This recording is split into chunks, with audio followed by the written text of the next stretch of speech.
Many of us have been there in our careers. You know, you're young, you're inexperienced, you haven't done a whole lot of presentations, and then one day your boss walks up to you. And he or she has been around for 20, 30, 40 years and has done everything like a million times, right?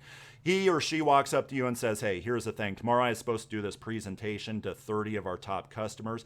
I can't do it. I actually had a conflict that came up. But do you think you can step in for me and do a 45-minute presentation or so? I'll get you the PowerPoint deck, tomorrow morning sometime, a couple hours ahead of time.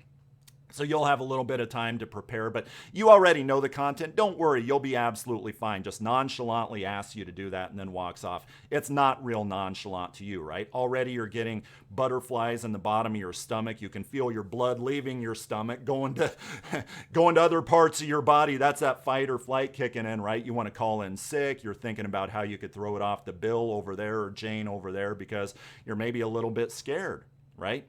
As the time approaches, you're getting even more nervous. It's a couple hours before your presentation. You're thinking, what if I have to go to the bathroom up there? What if somebody asks a question?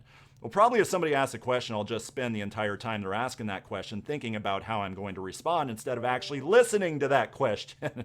But I digress. This is similar to my kids when they played basketball when they were younger. They've been playing basketball since they were born, basically. Well, in the early years, whenever one of the folks from their team, one of their teammates would approach them with the ball, it's almost like they would try to go behind their competitor a little bit, just kind of drift behind their competitor just to blend in because they didn't want to be open. They didn't want the ball. If the ball were to bounce by them within a couple of feet, they would maybe just kind of pretend to go after the ball, pretend for the coach, pretend for the audience to go after the ball. They did not want that ball. Why is that? Because when you have that basketball, at that moment in time, you are part of an elite group. You are a part of the 10% club on a basketball court. You are one of 10 people on that court, an elite group that has that basketball. It's lights, camera, action, and you are either going to succeed or you are going to fail. And by the way, that is the feeling with presentations, right? If you're one person talking to 49 people, you are a part of that 2% club. And the amazing thing that has happened over the years as my kids have grown in their basketball careers, so to speak, one's 14, one's 10, is this: pass me the ball, I'm open. Like, Seth, you can't ask for the ball, you're not open. So it's kind of the opposite, right? But that's the approach that you need to start thinking about when you're presenting to those 49 people. You're part of an elite group. You're a part of that 2% club. That is not a burden to you.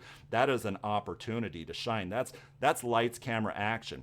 I'll finish with this. It amazes me how, as I see a lot of folks in our business, doesn't matter what business I'm in because this speaks to every business out there, how people want to make money, make success, like what only 2%, 3%, 4%, 5%, 10% of the population of their industry does. But yet they want to blend in, right? They want to blend in. They want to wear the same suit and tie or whatever business you're in. They want to speak the same corporate line. They don't want to do anything outside of the status quo. They don't want to say anything outside of the status quo. They want to blend in, but yet out of the other side of their brain, they want to be a part of an elite group. They want to make millions. They want to be hugely successful, right? You can't have both of those things, right? So my point is really kind of twofold. Number one, confidence is a self-fulfilling prophecy. Many layups are missed because of lack of confidence, not because of lack of skill. That's why it ticks me off when I hear coaches yell at kids that miss a layup. Did the kid mean to miss a layup? Now, if the kid's just standing there not wanting to play, the kid should be maybe chewed out a little bit, right? But don't make it a death spiral of lack of confidence you are instilling in the kid because they miss a layup, which means they're going to miss the next layup because now they're even less confidence, right? Confidence is a self-fulfilling prophecy. Look at all of these things that I'm talking about as an opportunity. You are a part of an elite club when you are given any type of authority, whether it's formal public speaking or just debriefing a group on a particular topic. Look at yourself as being a Navy SEAL, basically, when it comes to your profession. But the second thing is stand out, be different, don't blend in, let your personality show a little bit.